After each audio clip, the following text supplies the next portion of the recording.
મારા પુત્ર અને પુત્રવધુએ મને જીવતે જીવ મૃત જાહેર કરી દીધી અને ઘર વેચીને અમેરિકાએ વિચારીને ચાલ્યા ગયા કે હવે તેઓ મારાથી છુટકારો મેળવીને અને મારી મિલકત વેચીને મોજ મસ્તીની જિંદગી જીવશે. પરંતુ તેમને ખબર નહોતી કે તેમની જિંદગીમાં એક એવું તોફાન આવવાનું હતું જે તેમને અંદર સુધી હચમચાવી દેશે. નાનકડી મુન્દુને સ્કૂલની ગાડીમાં બેસાડ્યા પછી સાક્ષીના ડગલા ભારે હતા. ત્યારે તે ઘરની અંદર આવી ત્યારે તેનું મન ખૂબ જ બેચેન હતું. આજ ઉથલપાથલને શાંત કરવાના પ્રયાસમાં તે ઉપર છત પર જતી રહી અને એક ખૂણામાં જઈને બેસી ગઈ. આસપાસનો નજારો અત્યંત સુંદર હતો. આકાશમાં રૂ જેવા નરમ વાદળો તરી રહ્યા હતા અને પક્ષીઓના મધુર અવાજો ગુંજી રહ્યા હતા. પ્રકૃતિની આ સુંદરતા અવારનવાર કોઈને પણ શાંતિ આપી દે છે, પરંતુ સાક્ષીને તેમાં કોઈ ખુશી અનુભવાતી નહોતી. તેને રહી રહીને પોતાના જૂના શહેરવાળું એ મકાન યાદ આવી રહ્યું હતું જ્યાં તે પહેલાં રહેતી હતી. તે જગ્યાની યાદો તેને અહીંના શાંત વાતાવરણ કરતાંય ક્યાંય વધારે આશ્વાસન આપતી હતી. સાક્ષી શૂન્યમાં તાકતા પોતાની છત પરથી આકાશની વસ્તુઓને જોઈ રહી હતી, પણ હકીકતમાં તેનું ધ્યાન ક્યાંક બીજે જ ભટકી રહ્યું હતું. તે જૂની વાતો અને નવા શહેરના કંટાળા વચ્ચે ગૂંચવાયેલી હતી કે ત્યારે જ તેની દૃષ્ટિ સામેના એક વિશાળ વૃક્ષ પર અટકી ગઈ. ત્યાંના પાંદડા અને ડાળીઓની આડમાં એક વૃદ્ધ મહિલા ચૂપચાપ ઊભી હતી. તેમને જોતાં જ સાક્ષીના ધબકારા વધી ગયા. તે ગણગણી, આ ફરીથી ત્યાં જ ઊભી છે? આખરે શું કારણ છે કે તે સતત મારા જ ઘરને આટલી ગૌરથી તાકી રહી છે? હવે તેની ઉદાસી ધીરે ધીરે ડર અને ગભરાટમાં બદલાવા લાગી હતી. તે અજાણી સ્ત્રીનું આ રીતે છુપાઈને જોવું તેને બિલકુલ સામાન્ય લાગતું નહોતું અને તેના મગજમાં અનેક પ્રકારના અનિષ્ટ વિચારો ઉઠવા લાગ્યા હતા. આ પહેલીવાર ન હતું જ્યારે તે સાક્ષીએ તે વૃદ્ધ મહિલાને પોતાના નિવાસસ્થાનની આસપાસ મંડરાતી જોઈ હોય. આ પહેલાં પણ ઘણી વખત તે તેને એ જ સ્થળે ઊભેલી જોવા મળી હતી. પુણેની રફતાર ભરેલી જિંદગી છોડીને હૈદરાબાદ આવ્યા તેને 7 દિવસ વીતી ગયા હતા, પણ આ અજાણી નગરીની હવામાં તે પોતાની જાતને ઢાળી શકતી નહોતી. તેના જીવનસાથી દેવેન્દ્રની બદલી ઘણી અચાનક થઈ ગઈ હતી. આ કારણે તેમને ઉતાવળમાં પોતાનો સામાન સંકેલવો પડ્યો. દેવેન્દ્ર તો જોઈન કરતાની સાથે જ ઓફિસના કામો અને વ્યવસાયિક પ્રવાસોમાં ખરાબ રીતે ગૂંચવાઈ ગયો હતો, જેનાથી સાક્ષી બિલકુલ એકલી પડી ગઈ. નાની પૂજાને તો પહેલા ધોરણમાં એડમિશન સરળતાથી મળી ગયું, પરંતુ મોટી દીકરી મીરાની શાળાની પસંદગી અને 5મા ધોરણમાં પ્રવેશ માટે તેમણે ઘણી મહેનત કરવી પડી. બાળકો તો ધીરે ધીરે પોતાના નવા અભ્યાસ અને મિત્રો સાથે તાલમેલ બેસાડી રહ્યા હતા, પણ સાક્ષીની હાલત તે કરમાયેલા વૃક્ષ જેવી હતી જેને મૂળમાંથી ઉખાડીને કોઈ અજાણી માટીમાં ભેળવી દેવામાં આવ્યું હોય અને તે નવી આબોહવાને સ્વીકારવી ન શકતું હોય.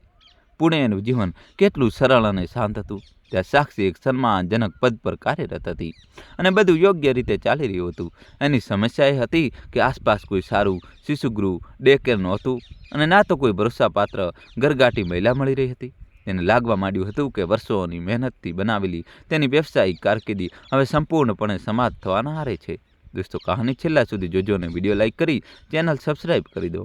મન પહેલાંથી જ આ મુશ્કેલીઓના બોજ તળે દબાયેલું હતું અને હવે તે રહસ્યમય સ્ત્રીએ તેની રાતની ઊંઘ ઉડાડી દીધી હતી. તેના મગજમાં શંકા જાગી, ક્યાંક તે વૃદ્ધા આપણા પરિવારની જાસૂસી તો નથી કરી રહી ને? આમ પણ આ વિસ્તારમાં લૂંટફાટ અને માસૂમ બાળકોને ઉઠાવી જવાની ખબરો અવારનવાર સંભળાતી હતી. આ ભયાનક વિચારોથી સાક્ષીનો તણાવ વધવા લાગ્યો. જ્યારે 2 દિવસ પછી દેવેન્દ્ર પોતાના કામથી પાછો આવ્યો ત્યારે સાક્ષીએ બધી ઘટના તેને વિગતવાર સંભળાવી. તેની વાતો સાંભળીને દેવેન્દ્રનો ચહેરો પણ ગંભીર થઈ ગયો. તેને આશ્વાસન આપતા કહ્યું, તું ગભરાઈશ નહીં. જો તે ફરીથી દેખાય તો તરત જ સિક્યુરિટી ગાર્ડને જાણ કરજે. તે તેના પર કડી નજર રાખશે. જો તેમ છતાં પણ વાત નહીં બને તો આપણે કાયદાકીય રસ્તો અપનાવીશું અને પોલીસમાં રિપોર્ટ નોંધાવીશું. આગામી થોડા દિવસો કોઈ પણ હલચલ વગર આરામથી પસાર થઈ ગયા, જેનાથી સાક્ષીને થોડી રાહત અનુભવાઈ. એક સવારે જ્યારે તે તાજી હવા લેવા માટે પોતાની છતની પાળી પર ઊભી હતી ત્યારે તેની નજર અચાનક સામેના રસ્તા તરફ ગઈ. તેને જોયું કે ઘરનો સિક્યુરિટી ગાર્ડ તે જ વૃદ્ધ મહિલા સાથે મુખ્ય દરવાજા પાસે ઊભો છે. ત્યાં જ પાસે ઊભેલા દેવેન્દ્ર પણ વોચમેન સાથે કોઈ વિષય પર ગંભીર ચર્ચા કરી રહ્યા હતા. સાક્ષીએ પોતાની આંખો ઝીણી કરીને તે વૃદ્ધાના ચહેરાને ખૂબ જ બારીકાઈથી નિહાળવાનું શરૂ કરી દીધું. જેમ જેમ તે તેમને જોઈ રહી હતી તેને એક અજીબ અહેસાસ થવા લાગ્યો. તે ચહેરો હવે તેને બિલકુલ અજાણ્યો લાગતો નહોતો, પરંતુ તેમાં એક જાણીતી ઝલક દેખાઈ રહી હતી. સાક્ષીની યાદોના ધૂંધળા પડોમાં તે આકૃતિ ક્યાંક છુપાયેલી હતી. તેને પૂરો વિશ્વાસ થઈ ગયો કે આ મહિલા સાથે તેનો સામનો પહેલાં પણ ક્યાંક ને ક્યાંક થઈ ચૂક્યો છે. તે પોતાના મગજ પર જોર આપવા લાગી કે આખરે આ ચહેરો તેને ક્યાંક વળાંક પર જોયો હતો, પણ લાખ પ્રયત્નો છતાં જૂની યાદોનું તે પાનું ખુલ્લું શકતું નહોતું. દેવેન્દ્ર જ્યારે સિક્યુરિટી ગાર્ડ સાથે પોતાની વાતચીત પૂરી કરીને અંદર આવ્યો ત્યારે પણ તે વૃદ્ધ મહિલા મુખ્ય દરવાજા પર એકી ટસે ઊભેલી હતી. તેમને ત્યાં અડગ ઊભેલા જોઈ સાક્ષીના મનનો ગભરાટ ફરીથી ઉભરી આવ્યો.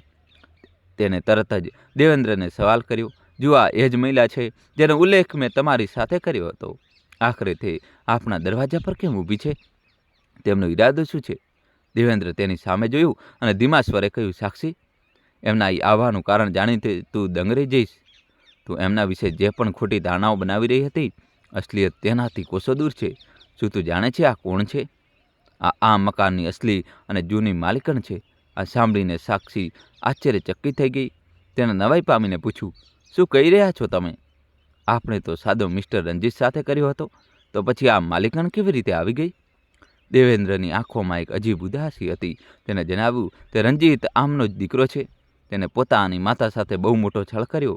તેને કપટથી માતાનો ભરોસો જીત્યો અને બધી મિલકત પોતાના નામે લખાવી લીધી. તે પછી તેને આપણને આ બંગલો વેચી દીધો અને પોતાની વૃદ્ધ માતાને જ નિરાધાર છોડીને પોતે વિદેશ જઈને વસી ગયો. હદ તો ત્યારે થઈ ગઈ જ્યારે તેને પોતાની સગી માતાને એક વૃદ્ધાશ્રમમાં મૂકી દીધી અને દુનિયાને જૂઠું કહી દીધું કે તેની માતાનું અવસાન થઈ ચૂક્યું છે. દોસ્તો, કહાની છેલ્લા સુધી જોજો અને વિડીયો લાઇક કરી ચેનલ સબસ્ક્રાઈબ કરી દો. દેવેન્દ્રની વાત સાંભળીને સાક્ષીના મનમાં ધૃણા ભરાઈ ગઈ. તે બોલી ઉઠી, કેટલો નીચ માણસ છે તે! બહારથી તો કેટલો ભોળો અને શરીફ બનતો હતો. હવે મને યાદ આવ્યું, જ્યારે હું છેલ્લા દિવસોમાં સામાન રાખવાના રૂમની સાફ સફાઈ કરી રહી હતી ત્યારે મને એક જૂની નેમપ્લેટ મળી હતી, જેના પર કલ્યાણી નિવાસ કોતરેલું હતું. ત્યાં જ પાસે એક ફ્રેમ કરેલી તસવીર પણ હતી, જેમાં એક ખૂબ જ સુંદર અને શાલીન મહિલાનો ફોટો લાગેલો હતો. તે હસમુખા ચહેરા અને આ લાચાર વૃદ્ધાના ચહેરામાં ઘણી સમાનતા છે. એટલે જ મને લાગતું હતું કે આ ચહેરો મારો જોયેલો છે. પણ હવે તે અહીં કેમ આવ્યા છે? શું તે પોતાનો હક પાછો માંગવા આવ્યા છે? દેવેન્દ્રએ માથું હલાવીને ના પાડી અને કહ્યું, ના, એવી કોઈ વાત નથી. હકીકતમાં આજે એમના પતિની પહેલી પુણ્યતિથિ છે. તેમની અંતિમ ઈચ્છા બસ એટલી જ છે કે જે રૂમમાં એમના પતિએ છેલ્લા શ્વાસ લીધા હતા, ત્યાં જઈને તે એક નાનો દીવો પ્રગટાવી શકે અને તેમના માટે પ્રાર્થના કરી શકે. સાક્ષીના ચહેરા પર હજુ પણ થોડો સંકોચ હતો. તેને બેદરકારીથી કહ્યું, માત્ર દીવો પ્રગટાવવાથી શું થશે? મને આ જૂની રીત રસમો અને અંધશ્રદ્ધામાં જરાય વિશ્વાસ નથી. દેવેન્દ્રએ તેને સમજાવતા ખૂબ પ્રેમથી કહ્યું, માની લીધું કે તારો આ વસ્તુઓમાં વિશ્વાસ નથી, પણ તેમની લાગણીઓનું તો સન્માન કરી શકાય છે. જો આપણા એક હા કહેવાથી કોઈ દુઃખી આત્માને થોડી માનસિક શાંતિ મળી જાય તો તેમાં આપણું શું બગડી શકે? ઇન્સાનિયતના નાતે આપણે તેમને ના પાડવી જોઈએ નહીં. સાક્ષીએ ઊંડો શ્વાસ લીધો અને મન મનાવીને કહ્યું, ઠીક છે, જેવું તમને યોગ્ય લાગે. તેમને આદર સાથે અંદર બોલાવી લો. કલ્યાણીજીએ જેવો જ ઘરના ઉંબરા પર પગ મૂક્યો, સમય જાણે થંભી ગયો. તેમનું શરીર ઉંમરના બોજ અને સંજોગોના મારથી થાકી ગયું હતું.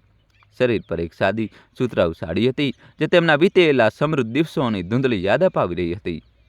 તેમની મોટી મોટી આંખોના ખૂણામાં કેટલાક આંસુ સુકાઈને નિશાન છોડી ગયા હતા, તો કેટલાક હજુ પણ પોતાની લાચારી વ્યક્ત કરતા વહી રહ્યા હતા. ઘરમાં પ્રવેશતાની સાથે જ તેમણે દેવેન્દ્ર અને સાક્ષી પર આશીર્વાદનો વરસાદ કરી દીધો. તે મકાનની દિવાલોને ખૂબ જ આશાભરી નજરે જોઈ રહ્યા હતા, જે ક્યારેક તેમનું પોતાનું સામ્રાજ્ય હતું. પરંતુ આજે તે ત્યાં માત્ર એક મહેમાન બનીને ઊભા હતા. તે ઘરનો ખૂણે ખૂણો તેમના સુખ દુઃખની વાર્તાઓનો સાક્ષી હતો અને તે યાદોની ચમક તેમની આંખોમાં સાફ દેખાઈ રહી હતી. તે ધીરે ધીરે સીડીઓ ચડીને ઉપરના તે ખાસ રૂમમાં પહોંચ્યા, જ્યાં પહોંચતા જ તેમણે પોતાની આંખો મીચી દીધી અને થોડી ક્ષણો માટે મૌન થઈને બેસી ગયા. જેવી તેમણે આંખો બંધ કરી, તેમની પાંપડોમાંથી આંસુઓની અવિરત ધારા વહી નીકળી.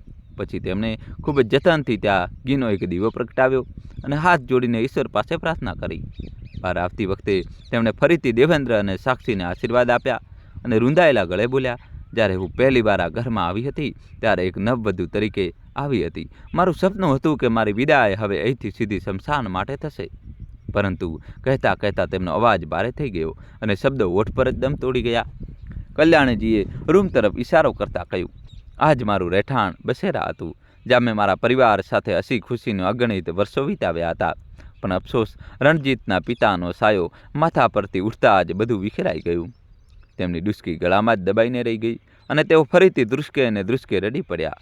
દેવેન્દ્ર અને સાક્ષી શાંત ઊભા રહીને તેમની વેદના અનુભવી રહ્યા હતા. તેમની પાસે કહેવા માટે શબ્દો નહોતા. થોડીવાર પછી બારે હૈયે દાદી પોતાની જગ્યાએથી ઉઠ્યા અને બહારની તરફ ચાલવા લાગ્યા. તેમના ડગલા લથડતા હતા. જાણે તેઓ જડ થઈ ગયા હોય. તેમને તે માટી છોડીને જવાની પરવાનગી ના આપી રહ્યા હોય. ઘરનો ઉંબરો ઓળંગવો તેમના માટે સૌથી મુશ્કેલ કામ લાગી રહ્યું હતું. સાક્ષી અને દેવેન્દ્ર તેમની આંતરિક પીડાને સારી રીતે સમજી રહ્યા હતા. ત્યારે જ સાક્ષીના મનમાં કંઈક વિચાર આવ્યો અને તેને ખૂબ જ આદર સાથે કહ્યું, દાદી, તમે બસ 2 મિનિટ માટે અહીં બેસો, હું હમણાં જ પાછી આવું છું. સાક્ષીએ તેમને ત્યાં જ રોકાવા આગ્રહ કર્યો અને ચૂપકેથી દેવેન્દ્રને હાથના ઈશારે રૂમની બહાર બોલાવી લીધો. સાક્ષી દેવેન્દ્રને એક ખૂણામાં લઈ ગઈ અને ગણગણતા ફૂસફૂસાતા કહ્યું, સાંભળો, મારા મગજમાં એક ખૂબ જ શ્રેષ્ઠ યોજના આવી રહી છે. આનાથી આપણી બધી મુશ્કેલીઓ ચપટીમાં ઉકેલાઈ જશે અને આ વૃદ્ધ મહિલાને પણ એક સહારો મળી જશે. કેમ આપણે તેમને આપણી સાથે આજ ઘરમાં રહેવાનો પ્રસ્તાવ ના આપીએ? આ દુનિયામાં તેમનું કોઈ નથી અને આ મકાનમાં કણે કણ સાથે તેમનો લગાવ છે. અહીં રહીને તેમને તે સન્માન અને ભોજન મળી શકશે જે કદાચ પેલા વૃદ્ધાશ્રમની 4 દિવાલોમાં શક્ય નથી. દોસ્તો, કહાની છેલ્લા સુધી જોજો અને ચેનલ સબસ્ક્રાઈબ કરી દો. દેવેન્દ્ર થોડો ખચકાઈને પૂછ્યું, સાક્ષી, તારો ઈશારો કઈ તરફ છે? શું તું તેમને એક સેવિકા કે નોકરાણીની જેમ અહીં રાખવા માંગે છે? સાક્ષીએ તરત વાત કાપતા કહ્યું, અરે નહીં, તમે ખોટું સમજી રહ્યા છો. મારો મતલબ તેમને નોકર બનાવવાનો બિલકુલ નથી. આપણે તેમને કોઈ પગાર નહીં આપીએ અને ના તો તેમની પાસે ઘરનું ભારે કામ કરાવીશું. સાફ સફાઈ માટે તો આપની પાસે સહાયિકા આવે જ છે. તેઓ બસ એક માર્ગદર્શક અને પરિવારના સભ્યની જેમ અહીં રહેશે. તેમના રહેવાથી ઘરમાં એક અનુશાસન જળવાઈ રહેશે. તેઓ કામવાળી પર નજર રાખી શકશે અને બહારના લોકો પર પણ તેમની ચોકસાઈ રહેશે. સૌથી મોટી વાત એ છે કે મારી દીકરીઓ તેમના રક્ષણમાં સુરક્ષિત રહેશે. જો દાદી રહેવા તૈયાર થઈ જાય તો હું કોઈ પણ ચિંતા વગર મારી નોકરી ફરીથી શરૂ કરી શકીશ. પછી ઓફિસમાં બેસીને મને બાળકોના નાસ્તા કે ઘરની સુરક્ષાની ચિંતા નહીં સતાવે. દેવેન્દ્રએ વિચાર કરતાં કહ્યું, વાતોમાં તો દમ છે અને વિચાર પણ નેક છે, પણ શું તેઓ પોતાની ગરિમા છોડીને અહીં રહેવા તૈયાર થશે? સાક્ષી આત્મવિશ્વાસ સાથે બોલી, બિલકુલ થશે. આખરે તેમને તે છત મળી રહી છે જેની સાથે તેમનો આત્મા જોડાયેલો છે. જે ઘરને તેઓ રસ્તા પર ઊભા રહીને છુપાઈને નિહાળે છે તે જ આંગણામાં રહેવાની તક ભલા કોણ ચોરશે? હા, મારા મનમાં એક નાનો ડર એ છે કે ક્યાંક અહીં રહ્યા પછી તેઓ ફરીથી આ ઘર પર પોતાનો માલિકી હક ન જતાવવા લાગે. દેવેન્દ્ર તેને આશ્વાસન આપતા કહ્યું, તેની ચિંતા તું ન કર. કાયદેકીય રીતે આ સંપત્તિ હવે આપણી છે. કાગળો આપણા નામે છે. તેઓ એક નિરાધાર વૃદ્ધ મહિલા છે. ભલા તેઓ આપણું શું બગાડી શકશે? અને હવે તો તેમની ઉંમરનો અંતિમ પડાવ છે. તેમને બસ પ્રેમ અને સ્વજનોનો સાથ જોઈએ. અંતમાં દેવેન્દ્રએ પોતાની મંજૂરી આપતા કહ્યું, ઠીક છે, તારી વિચારસરણી વ્યવહારુ છે. તું જઈને તેમની સાથે આ બાબતે વાત કર અને જો તેમનું શું વલણ રહે છે. સાક્ષીઓ ખૂબ જ નમેલી, તૂટેલી અને વિનમ્ર શબ્દોમાં પોતાની વાત રાખતા કહ્યું, દાદી, અમે વિચાર્યું છે કે જો તમે ઈચ્છો તો કોઈ પણ સંકોચ વગર આ ઘરમાં અમારી સાથે રહી શકો છો. સાક્ષીના મોઢેથી આ અપ્રત્યાશિત વાત સાંભળીને કલ્યાજીની આંખો વિસ્મયથી પહોળી થઈ ગઈ. તેમને લાગ્યું કદાચ તેમણે કંઈ ખોટું સાંભળ્યું છે. શું ખરેખર હું ફરીથી આ ઘરની અંદર વસવાટ કરી શકીશ? આ વિચાર માત્રથી તેમના કરમાયેલા ચહેરા પર એક ક્ષણ માટે ખુશીની લહેર દોડી ગઈ, મગર બીજી ક્ષણે તે ચમક ઝાંખી પડી ગઈ. તેમના મનમાં સંશયના વાદળો ઉમટવા લાગ્યા. જે યુગમાં તેમના સગા પુત્રએ જ તેમને અહીં કહીને ઠુકરાવી દીધા કે આ વિશાળ ભવનમાં એકલી પરછાયાની જેમ રહેવા કરતાં સારું છે કે તેઓ વૃદ્ધાશ્રમમાં સમય વિતાવે. ત્યાં બિલકુલ અજાણ્યા લોકો તેમના પર આટલી મહેરબાની કેમ બતાવી રહ્યા છે? કોઈ પણ સ્વાર્થ વગર આજના સમયમાં કોઈ કોઈને માથું છુપાવવાની જગ્યા નથી આપતું. તેમણે સંકોચવશ મનાઈ કરતાં કહ્યું, નહીં બેટા, આ યોગ્ય નથી લાગતું. વ્યર્થમાં તમે લોકો મારી વજહથી અગવડ થશે અને તમારા સંસારમાં ખલેલ પડશે. સાક્ષીએ હસતા હસતા તેમને આશ્વાસન આપ્યું, તમે એવું કેમ વિચારી રહ્યા છો? આ મકાન ઘણું મોટું છે અને તમારા અહીં રહેવાથી અમને કોઈ કષ્ટ નહીં પણ સહારો જ મળશે. અમે તો ખુશ થઈશું કે ઘરમાં કોઈ વડીલ મોજૂદ છે. કલ્યાણીજી તેમણે જીવનના ઉતાર ચઢાવ અને દુનિયાદારીને ખૂબ જ નજીકથી જોયા હતા. તેઓ સાક્ષીની આંખોમાં છુપાયેલા તે બારીક સ્વાર્થ અને પોતાની જરૂરિયાતોને પારખી ગયા હતા. તે સમજી ચૂક્યા હતા કે સાક્ષી તેમને એક સભ્ય કરતાં વધારે એક રક્ષક અને મદદગાર તરીકે જોઈ રહી છે.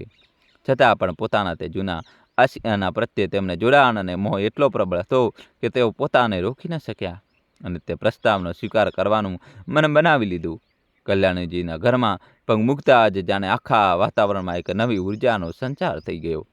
તેમણે પોતાના વર્ષોના અનુભવ અને સદાયેલા હાથોથી ઘરના કામકાજની બાગડોળ એટલી કુશળતાથી સંભાળી કે બધું જ વ્યવસ્થિત થવા લાગ્યું.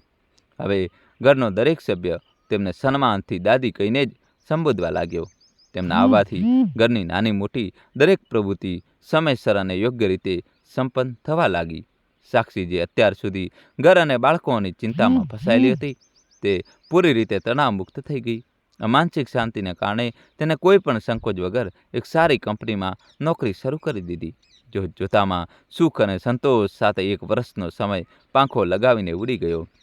દાદીની દિનચર્યા સૂરજના પહેલા કિરણ સાથે શરૂ થતી હતી. તેઓ સવારે મમતાભર્યા સ્પર્શથી બંને બાળકીઓને જગાડતા, તેમને નવડાવી દોડાવીને સ્કૂલ માટે તૈયાર કરતા અને પછી ખૂબ જ પ્રેમથી સમજાવી પટાવીને તેમને પૌષ્ટિક નાસ્તો કરાવતા. જ્યાં સુધી બાળકો સ્કૂલ બસમાં સુરક્ષિત બેસીને જાય ત્યાં સુધી તેઓ ત્યાં જ ઊભા રહેતા હતા. તેમના ઘરથી વિદાય થતાં જ દાદી એક ચતુર પ્રબંધકની જેમ સક્રિય થઈ જતા અને પોતાની દેખરેખ હેઠળ કામવાળી પાસે ઘરનો ખૂણે ખૂણો ચમકાવી દેતા. રસોઈ અને ભોજન પર તો તેમનું વિશેષ નિયંત્રણ હતું. બપોરે જ્યારે બાળકોના સ્કૂલથી પાછા ફરવાની વારી આવતી ત્યારે દાદી રોજ કંઈક નવું અને સ્વાસ્થ્યવર્ધક બનાવવાની તૈયારીમાં લાગી જતા. સાક્ષી એ જોઈને દંગ રહી જતી કે જે બાળકો પહેલાં માત્ર ચિપ્સ, બર્ગર અને પીઝાની જીદ કરતા હતા અને સાદું ખાવાનું જોઈને મોઢું બગાડતા હતા, તે જ બાળકો હવે પોતાની નવી દાદીના હાથનું બનેલું પરંપરાગત ભોજન ખૂબ જ હોશથી ખાવા લાગ્યા હતા. દાદીના હાથની સ્વાદિષ્ટ વાનગીઓ અને તેમના દુલારી બાળકોના આદતોને પૂરી રીતે બદલી નાખી હતી અને હવે તેઓ નવી વાનગીઓના સ્વાદનો આનંદ ખુશી ખુશી લેવા લાગ્યા હતા. બાળકો પોતાની આ નવી દાદી સાથે એટલી ઊંડાઈથી જોડાઈ ગયા હતા કે હવે તેમનો આખો દિવસ તેમની આસપાસ જ વીતવા લાગ્યો હતો. દાદી પાસે જ્ઞાન અને રોચક વાર્તાઓનો એવો અનમોલ ખજાનો હતો કે જે બાળકો પહેલાં મોડી રાત સુધી ટીવીના પડદા પરથી નજર હટાવતા નહોતા, તેઓ હવે પોતે જ રિમોટ છોડીને દાદી પાસે જઈ બેસતા હતા. તેમના મનમાં બસ એ જ ઉત્સાહ રહેતો હતો કે હવે દાદી કોઈ નવી વાર્તા સંભળાવશે. દાદીની વાતોનો જાદુ એવો ચાલ્યો કે બાળકો ના ફક્ત સમયસર પોતાનું ભોજન પૂરું કરવા લાગ્યા પણ પોતાનું ભણવાનું પણ સ્ફૂર્તિથી પૂરું કરી લેતા હતા, જેથી તેમને દાદી સાથે વધારે સમય મળી શકે. તેમની સંગતમાં બાળકો હવે જલ્દી સૂવાની આદત પણ પાડી ચૂક્યા હતા. દાદી મોટી ચતુરાઈ અને મમતા સાથે પોતાની વાર્તાઓ દ્વારા બાળકોના કોમળ મનમાં નૈતિકતા અને સારા સંસ્કારોના બીજ રોપી રહ્યા હતા, જેનાથી તેમની ટીવી જોવાની આદત પોતાની મેળે છૂટતી જતી હતી. સાક્ષી અને દેવેન્દ્ર પોતાના સંતાનના વ્યવહારમાં આવેલા સકારાત્મક પરિવર્તનને જોઈને આ ફક્ત પ્રસન્ન હતા પણ અંદરને અંદર હેરાન પણ હતા. તેમને એ વાતનો પ્રસ્તાવ પણ થયો હતો કે ભાગદોડ ભરી જિંદગીમાં તેમની પાસે ક્યારેય બાળકો પાસે બેસીને પ્રેમથી 2 વાતો કરવાની ફુરસત સુદ્ધા નહોતી. ઘરના માહોલમાં એક વડીલની મોજૂદગી અને તેમના નિસ્વાર્થ પ્રેમથી બાળકોના માનસિક વિકાસ પર કેટલી ઊંડી અને સારી અસર પડી છે તે સાક્ષી પહેલીવાર સાક્ષાત અનુભવી રહી હતી. તેના બાળકોએ તો જન્મથી જ આ સુખ જોયું નહોતું, કારણ કે તેમના માતા અને પિતા બંને પક્ષના દાદા દાદી તેમના જન્મ્યા પહેલાં જ આ સંસાર છોડી ચૂક્યા હતા. આજે કલ્યાણીજીના રૂપમાં તેમને જે વડીલોનો છાયો મળ્યો હતો તે તેના જીવનની સૌથી મોટી કમીને પૂરી કરી રહ્યો હતો. આજે સાક્ષીનો જન્મદિવસ હતો. દેવેન્દ્ર અને સાક્ષીએ ઓફિસથી જલ્દી ઘરે પરત ફરવાની યોજના બનાવી હતી, જેથી તેઓ બહાર જઈને રાત્રિનું ભોજન કરી શકે. તેમના મનમાં એ જ વિચાર હતો કે બાળકોની જવાબદારી આજે દાદી સંભાળી લેશે અને તેઓ બંને ફુરસદની થોડી ક્ષણો વિતાવી શકશે. પરંતુ જેવું તેમણે ઘરની અંદર કદમ મૂક્યો તેઓ દંગ રહી ગયા. આખા ઘરનો નકશો જ બદલાયેલો હતો. બાળકોએ રંગબેરંગી ફુગ્ગાઓ અને સજાવટના સામાનથી ઘરને કોઈ ઉત્સવની જેમ સજાવ્યું હતું. રસોઈમાંથી આવતી સુગંધ બતાવી રહી હતી કે દાદીએ સાક્ષીની પસંદગીની વાનગીઓ તૈયાર કરી હતી અને મેજ ટેબલ પર એક સુંદર કેક પણ સજાવીને રાખી હતી. અચાનક મળેલી સરપ્રાઈઝ પાર્ટી અને બાળકોના ઉત્સાહને જોઈને સાક્ષીનું હૃદય ભરાઈ આવ્યું. તેની આંખોમાં ખુશીના આંસુ છલકાઈ ઉઠ્યા, કારણ કે આ પહેલાં તેના બાળકોએ ક્યારેય આટલી આત્મીયતાથી તેના માટે કંઈ કર્યું નહોતું. બાળકો દોડીને પોતાની મમ્મી પાસે આવ્યા અને ચહેકતા પૂછ્યું, મમ્મી, અમારા ઉપહાર તમને કેવો લાગ્યો? સાક્ષીએ ભાવુક સ્વરે કહ્યું, આ એટલું અદ્ભુત છે કે મારી પાસે શબ્દો નથી. તેણે પ્રેમથી બંને બાળકોને ગળે લગાવી લીધા અને તેમનું માથું ચૂમી લીધું. બાળકોએ માસુમિયતથી જણાવ્યું, અમને ખાતરી હતી કે તમે ખુશ થશો. દાદી કહે છે કે બાળકોની નાની અમથી કોશિશ પણ માતા પિતા અને સંસારની સૌથી મોટી ખુશી આપી દે છે. બસ તમને હસતા જોવા માટે અમે આ બધું કર્યું. સાક્ષીની નજર સહજ દાદી તરફ ઉઠી ગઈ. તેને પહેલીવાર અહેસાસ થયો કે બાળકોમાં આવેલા આ સુસંસ્કાર અને પ્રેમની ભાવના માત્ર કલ્યાણીજીની જ દેન છે. દોસ્તો, કહાની છેલ્લે સુધી જોજો અને અમારી સાથે જોડાયેલા રહેજો. હવે કહાનીમાં જબરજસ્ત ટ્વિસ્ટ આવશે. વિડીયો લાઇક કરીને મિત્રો જલ્દીથી ચેનલને સબસ્ક્રાઈબ. ઉત્સવના આગલા પડાવમાં જ્યારે કેક કાપવામાં આવી ત્યારે દાદીએ પોતાની સાડીના પાલવની ગાંઠ ખોલી અને તેમાંથી લાલ રૂમાલના લપેટેલી વસ્તુ બહાર કાઢી. તેને ખૂબ જ દુલારથી તેને સાક્ષી તરફ વધારતા કહ્યું, બેટા આ તારા માટે છે. સાક્ષીએ હેરાન થઈને પૂછ્યું, આ શું છે માં? દાદીએ ધીમેથી કહ્યું, તારા જન્મદિવસની ભેટ. જેવી સાક્ષીએ રૂમાલની ગડી ખોલી તેની આંખો ફાટી રહી ગઈ. અંદર સોનાની એક ચમકતી ચેન હતી. સાક્ષીએ અચરજથી કહ્યું, અરે દાદી, આ તો અસલી સુવર્ણ આભૂષણ છે. દાદીની આંખોમાં એક એવો સંતોષ હતો. તેઓ બોલ્યા, હા બેટી, આ સોનાની જ છે. મારો બહુ મન હતું કે આજના દિવસે તો હું મારી તરફથી કંઈક ઉપહાર આપું. આ એક ચેન સિવાય મારી પાસે હવે બીજું કંઈ શેષ બચ્યું નથી. આને મેં આજ સુધી મારી અંતિમ પૂંજી સમજીને ખૂબ સાચવીને રાખી હતી, પણ હવે હું આનું શું કરીશ? આને તું પહેર, આ તારા ગળાની શોભા વધારશે. દાદીને આ નિષ્કામ મમતા જોઈ સાક્ષીનું અંતર્મન ગ્લાનિથી ભરાઈ ગયું. તેને તે દિવસ યાદ આવવા લાગ્યો જ્યારે તેને એક નિરાધાર વૃદ્ધાને માત્ર પોતાની ખાનગી સ્વાર્થ અને બાળકોની દેખરેખ માટે ઘરમાં જગ્યા આપી હતી. તેને જેને પોતાની સગવડનું એક સાધન સમજ્યું હતું તે મહિલા તો પ્રેમ અને ત્યાગની મૂર્તિ નીકળી. સાક્ષીને પોતાના સ્વાર્થી વ્યવહાર અને દાદી પ્રત્યેની પોતાની જૂની વિચારસરણી પર મનમાં જ ખૂબ પસ્તાવો થવા લાગ્યો હતો. તેની આત્માએ તેને ઢંઢોળી દીધી હતી. તે જ ક્ષણે તેણે પોતાની ભૂલો માટે ઈશ્વર પાસે મૌન ક્ષમા માગી અને દ્રઢ સંકલ્પ કર્યો કે આજથી આ વૃદ્ધ મહિલા આ ઘરની માત્ર સભ્ય નહીં પરંતુ મારી માતાની જગ્યાએ હશે. સમયની સાથે સાક્ષી અને દેવેન્દ્રનું કલ્યાણીજી પ્રત્યેનો લગાવ એટલો વધી ગયો કે તેઓ તેમને પોતાની સગી માતાથી પણ વિશેષ માનવા લાગ્યા. ઘરની મોટી દીકરીઓ પણ હવે દાદીની ઢળતી ઉંમર અને તેમની શારીરિક નબળાઈને સમજવા લાગી હતી. તેથી તેઓ પણ તેમની સેવામાં કોઈ કસર છોડતી નહોતી. દાદી અવારનવાર હસીને કહેતા, તમારા લોકો સાથે મારો પાછલા જન્મનો કોઈ ઊંડો નાતો છે. ત્યારે જ તો કુદરત મને ભટકતા આ ઘરના ઉમરા સુધી લઈ આવી છે. પરંતુ કુદરતને કંઈક બીજું જ મંજૂર હતું. એક રાતે કલ્યાણીજીની તબિયત અચાનક બહુ બગડી ગઈ. દેવેન્દ્ર સાક્ષી આખી રાત તેમના ઓશિકા પાસે બેસી રહ્યા. તેમણે તેમની હાલતમાં સુધારો ન થયો.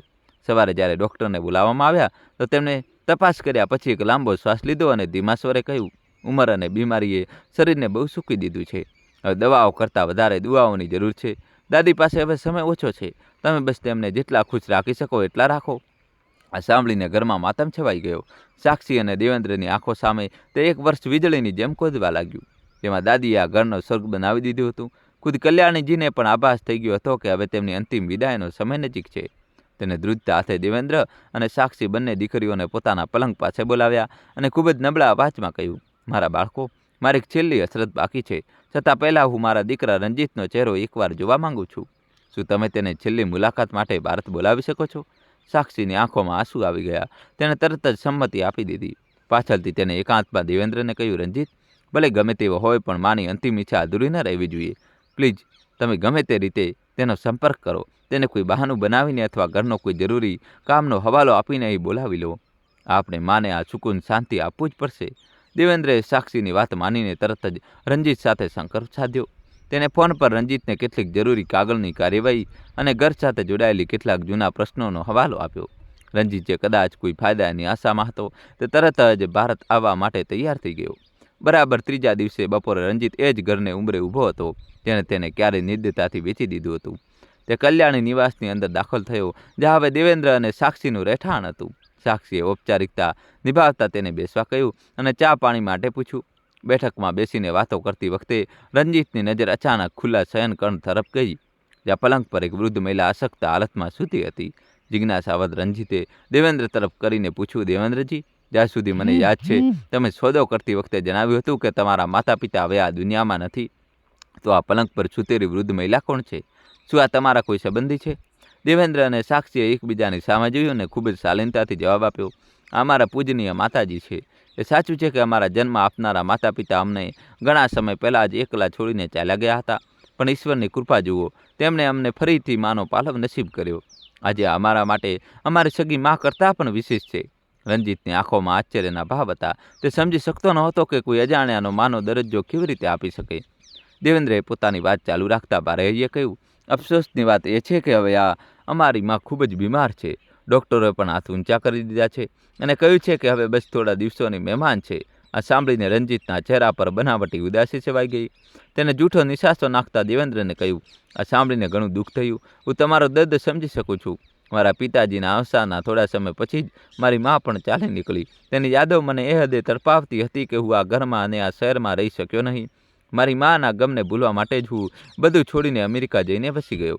રંજીતના મોઢેથી સફેદ જૂઠનું આ પોટલું સાંભળીને સાક્ષી અને દેવેન્દ્રના મનમાં ધૂણાતો થઈ, પણ તેમણે પોતાની જાત પર કાબૂ રાખ્યો. રંજીત પોતાનું કામ પતાવીને જવા માટે ઊભો થયો અને ઔપચારિકતાના લેખામાં બોલ્યો, પોતાનું અને તમારી માનું ધ્યાન રાખજો સર.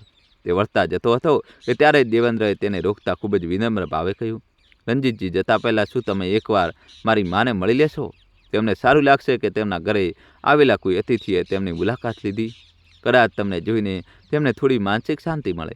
રંજીતે ઘડિયાળ જોઈ અને પછી અનિચ્છાએ બોલ્યો, ઠીક છે, જો તમે આટલું કહી રહ્યા છો તો હું મળી લઉં છું. તે આ વાતથી બિલકુલ અજાણ હતો કે રૂમની અંદર મોત સામે લડી રહેલી એ મહિલા બીજી કોઈ નહીં પણ એ જ કમનસીબ માં છે જેણે તેને પોતાની વૃદ્ધાશ્રમની અંધારી કોઠડીમાં મરવા માટે છોડી દીધી હતી. તે ભારે ડગલે રૂમ તરફ વધ્યો અને તેની સચ્ચાઈ તેની રાહ જોઈ રહી હતી. દેવેન્દ્ર અને રંજીત ધીરે ધીરે બેડરૂમની અંદર દાખલ થયો. રૂમની દૃશ્ય ખૂબ જ ભાવુક હતું. પલંગ પર અશક્ત સૂતેલી દાદી પાસે તેમની બંને પોત્રીઓ બેઠી હતી અને ખૂબ જ વહાલથી તેમના થાકેલા પગ દબાવી રહી હતી. જેવા રંજીત બેડની નજીક પહોંચ્યો, કલ્યાણીજીએ પોતાની ધૂંધળી પડી ગયેલી આંખો ખોલીને જોયું. વર્ષો પછી પોતાના કાળજાના ટુકડાને સામે જોઈને એક ક્ષણ માટે તેમના ધબકારા થંભી ગયા. પરંતુ રૂમની બહાર રંજીતે જે સફેદ જૂઠ બોલ્યું હતું તે માના કાનમાં કાચની જેમ ખૂંચી રહ્યું હતું.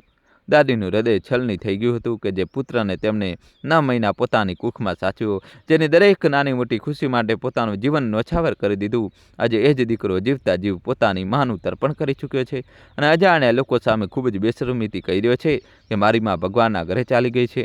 રંજીતે જેવું ધ્યાનથી દાદીનો ચહેરો જોયો, તેના હોશ ઉડી ગયા. તેને ઓળખતા વાર ન લાગી કે સામે સૂતેલી વૃદ્ધ મહિલા બીજી કોઈ નહીં પણ તેની સગી માં છે. તેને પોતાની આંખો પર વિશ્વાસ નહોતો આવતો કે જે માને તે નિરાધાર છોડી ગયો હતો તે આજે તે જ વેચેલા ઘરમાં રાણીની જેમ રહી રહી હતી. તેના પગ નીચેની જમીન સરકી ગઈ અને તેને એક જોરદાર માનસિક આઘાત લાગ્યો. તે એક ક્ષણ માટે છતબદ્ધ થઈ ગયો, પણ તેના અંદરનું અપરાધી મન તરત જ સક્રિય થઈ ગયું.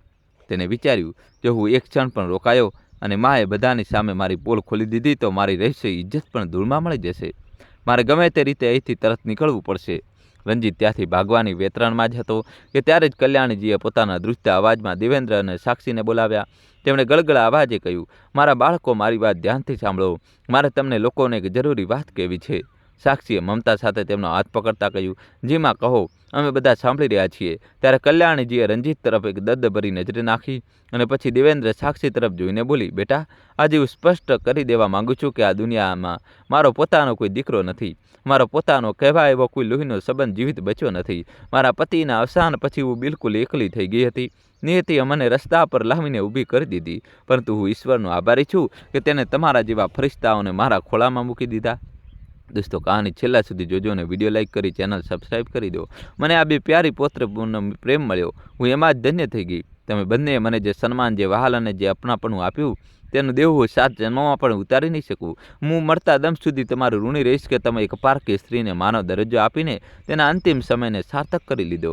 દાદીની એક એક વાત રંજીતના ગાલ પર તમાચાની જેમ પડી રહી હતી, જે હવે પોતાની જ માની નજરમાં પારકો થઈ ચૂક્યો હતો. કલ્યાણીજીએ ધ્રુજતા હાથે સાક્ષીનો હાથ પકડી લીધો અને તેની આંખોમાં જોતા બોલી, સાક્ષી બેટા, મને યાદ છે જ્યારે મેં તારા જન્મદિવસ પર તને એ સોનાની ચેન ભેટ આપી હતી ત્યારે મેં કહ્યું હતું કે મારી પાસે તને આપવા માટે હવે કંઈ શ્રેષ્ઠ નથી, પણ આજે હું તને સત્ય કહેવા માગું છું કે મારી સેવા સગી દીકરી કરતાં પણ વિશેષ કરી છે અને દેવેન્દ્રએ મને એ માન સન્માન આપ્યું જે એક આદર્શ દીકરો આપે છે. તમારા બંનેના નિસ્વાર્થ પ્રેમે મને મજબૂર કરી દીધી કે હું મારું બધું જ તમારા નામે કરી દઉં. આપણા ઘરની નજીક જે બેંક છે ત્યાં મેં વર્ષોની બચતમાંથી કેટલીક એફડી કરાવી છે, જેની કિંમત આજે વધીને આશરે 60 થી 70 લાખ થઈ ચૂકી છે. એ જ બેંકમાં મારું એક લોકર પણ છે જેમાં મારા પૂર્વજોએ આપેલા લગભગ 30 થી 35 તોલા સોનાના આભૂષણો સુરક્ષિત રાખ્યા છે. રંજીત જે રૂમમાં ખૂણામાં ઊભા રહીને આ સત્ય સાંભળી રહ્યો હતો, તેના પગ નીચેની જમીન સરકી ગઈ. દાદીએ લાંબો શ્વાસ લીધો અને આગળ કહ્યું, તે રોકાણોની રસીદો અને લોકરની ચાવી મેં આ જ રૂમની દિવાલમાં બનેલી ગુપ્ત તિજોરીના બાજુવાળા ગુપ્ત ખાનામાં છુપાઈને રાખી છે. મારો સમય નજીક છે, ખબર નથી આજે શ્વાસ છોડી દે કે કાલે, એટલે જ મેં તમને બંનેને અહીં બોલાવ્યા છે. જ્યારે હું અહીં રહેવા આવી હતી ત્યારે જ મેં બેંક જઈને મારી બધી જમા પૂંજી અને ઘરેણાં કાયદેસર રીતે તમારા બંનેના નામે કરી દીધા હતા. તેને ધન દોલત ના સમજતા, તેને એક અભાગી માના આશીર્વાદ સમજીને કોઈ પણ સંકોચ વગર સ્વીકારી લેજો. આટલું કહેતા દાદીની આંખોમાંથી આંસુ છલકાઈ ગયા અને તેમની પાસે ઊભેલા રંજીત તરફ જોયા વગર કઠોર શબ્દોમાં કહ્યું, સાક્ષી, હકીકત તો એ જ છે કે હું એ જ દિવસે જીવતા જીવ મરી ગઈ હતી. જે ક્ષણે મારા સગા દીકરાએ મને પોતાના ઘરમાંથી ધક્કા મારીને કાઢી મૂકી હતી, ત્યારે તેણે મારી બધી મિલકત હડપી લીધી, મને વૃદ્ધાશ્રમની લાચારીમાં ધકેલી દીધી અને આખી દુનિયા સામે એવો ઢંઢોરો પીટી દીધો કે મારી માં મરી ગઈ છે. એ ક્ષણે મારું પાછલું જીવન સમાપ્ત થઈ ગયું હતું. પરંતુ છેલ્લા 1 વર્ષથી તમારા ચારેય જણાએ મને જે નવું જીવન આપ્યું, જે માન ખુશીઓ આપી, તેના પ્રતાપે હું ચેનથી મરી જઈશ. તમે લોકોએ મારી ઉંમર વધારી દીધી હતી. મારા આશીર્વાદ અને મારી દુઆઓ હંમેશા તમારા ચારેયની સાથે રહેશે. શબ્દો પૂરા થતાની સાથે જ કલ્યાણજીનું શરીર બિલકુલ શાંત પડી ગયું. તેમણે સાક્ષીના ખોળામાં પોતાનું માથું રાખીને જ આ નશ્વર સંસારને અલવિદા કહી દીધું. અંતે અંતિમ શ્વાસ લીધા. રૂમમાં સન્નાટો છવાઈ ગયો. એક તરફ સાક્ષી અને દેવેન્દ્ર રડવા લાગ્યા, તો બીજી તરફ રંજીત પોતાની હાર અને શરમભર્યા બોજ નીચે ત્યાં જડબદ ઊભો રહી ગયો. તેની આંખો સામે તેની દોલત અને તેની માં બંને હંમેશા માટે છીનવાઈ ગયા હતા.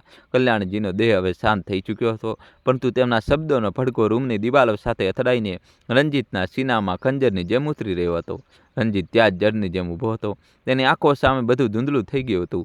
તે દર્દ તેના અસ્તિત્વને હચમચાવી રહ્યું હતું. જે માને તેને કાગળો પર અને દુનિયાની નજરોમાં ઘણા સમય પહેલાં જ મૃત જાહેર કરી દીધી હતી, એ જ માએ આજે તેની આંખો સામે પોતાના છેલ્લા શ્વાસ લીધા હતા.